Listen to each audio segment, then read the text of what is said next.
When you hear Israel, you think of the Holy Land, the birthplace of prophets, the crossroads of faith. But beyond the sacred sites and ancient stones, there's an untold story, one of survival, conflict, power, and purpose.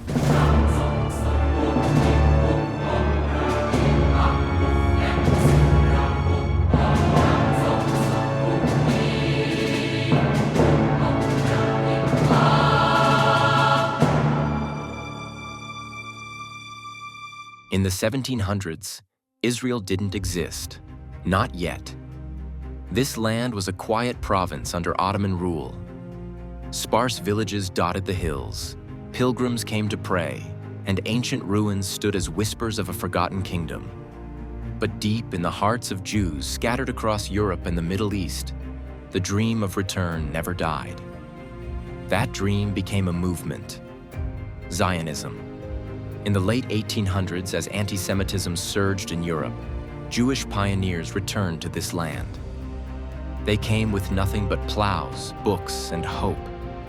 They drained swamps, built farms, revived the ancient Hebrew language, and began planting the roots of a future nation. But it wasn't an empty land. Arab communities lived here too, and tensions grew. In 1917, the British Balfour Declaration promised a Jewish homeland. After World War I, Britain took control of Palestine. More Jews fled persecution and arrived, especially during man of iron German leader dictator Hitler's rise and the Holocaust. But by the 1930s and 40s, violence erupted. Arabs opposed the immigration. The British couldn't control the chaos. In 1947, the UN proposed to divide the land, half for Jews, half for Arabs. The Jews accepted, the Arabs rejected it. And in 1948, something historic happened. On May 14th, David Ben-Gurion stood in Tel Aviv and declared the State of Israel. Within hours, 5 Arab nations launched a war. Israel had no air force, no tanks, and barely an army. But it survived. And with that victory, the modern story of Israel began. Over the next decades, Israel fought more wars. The Six-Day War in 1967, where it captured Jerusalem and the West Bank. The Yom Kippur War in 1973, which nearly shattered it. And constant battles with Palestinian groups, Lebanon, and others. But it wasn't just war. It was survival. It was building cities out of sand. It was absorbing Jewish immigrants from over 70 countries, from Morocco, Ethiopia, Russia, Yemen. In 1979, Israel signed peace with Egypt.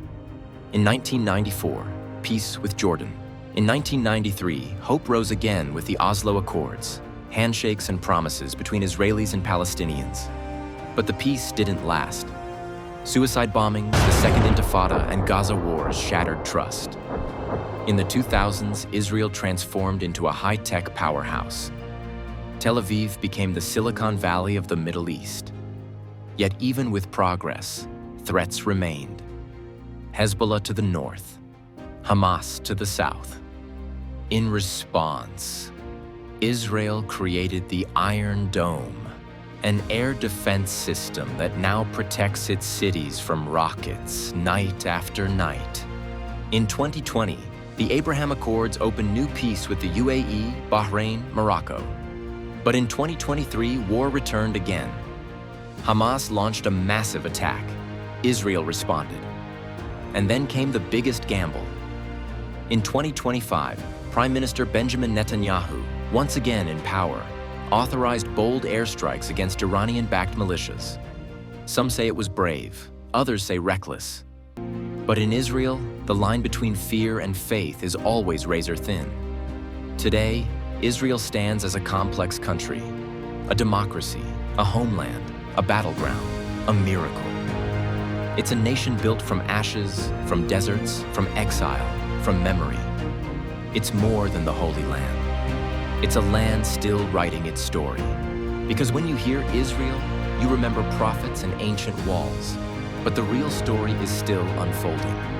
And some parts remain untold. Don't forget to click the button below to subscribe and like the video for more stories like this in Faces and History Untold.